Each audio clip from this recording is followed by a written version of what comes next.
আসলে আপনার হ্যান্ডেল মারার অভিজ্ঞতা আছে, বোঝা যাচ্ছে কিছুটা। আপনার দিয়ে না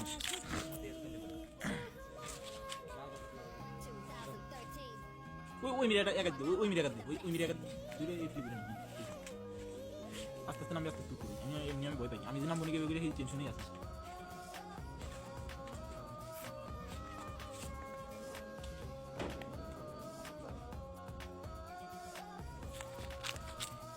আমরা আছি মোটামুটি 10 তলার উপরে, অনেক উচ্চতা, নিচে থাকার মাথা ঘুরে, ঠিক আছে।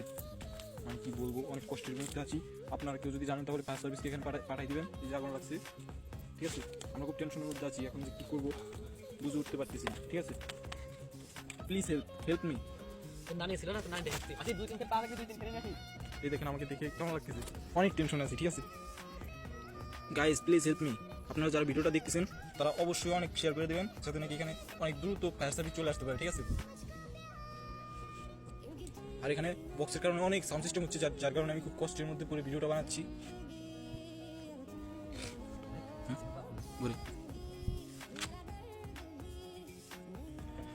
আগুন নেবানোর জন্য দেখেন আমরা অনেক চেষ্টা করতেছি, কিন্তু আগুন নিতেছে না, বুঝছেন। খুব কষ্টের মধ্যে আছি, অনেক চেষ্টা করেও আগুন নেভাতে পারতেছি না।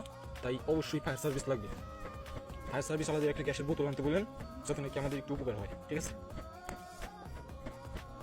কারণ এই আগুন খুব ভয়াবহ আগুন, এই সামান্য আগুন নেভানো সম্ভব না। তো একটা গ্যাসের বোতল এখানে ব্লাস্ট করতে হবে, এতে ফায়ার সার্ভিস কর্মীদের একটু সুবিধা হবে, ঠিক আছে।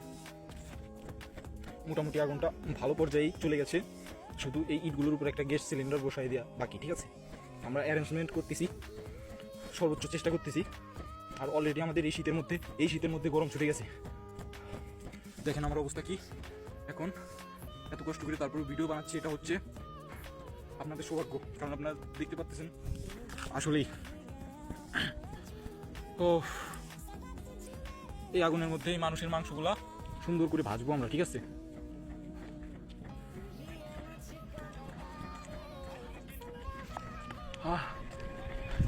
ইতিমধ্যে আমাদের আগুনটা আরেকটু জটিল করার জন্য এক ভাই মানে নিভানো হেল্প করার জন্য একটা পাখা লয়ে আইছি, ঠিক আছে। কিন্তু পাখা দিয়ে তো আর কিছুটা মানুষের মাংস আমরা সংগ্রহ করছি অনেক কষ্ট করে। এই দেখেন গরম ছুটে গেছে, বাতাস নিতেছি, আসলেই অনেক খাটনি ব্যাপার স্যাপার আছে, আপনারা বুঝবেন না, আপনারা শুধু দেখেন। যাদের বেশি শীত লাগতেছে তারা আমাদের এখানে চলে আসতে পারেন। কি কেনা লাগবে পাপ্পু?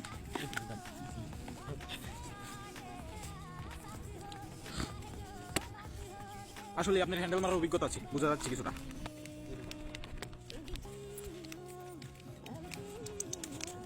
এগুলা দিয়ে আমরা মানুষের মাংস খাবো, কেমন হবে কমেন্ট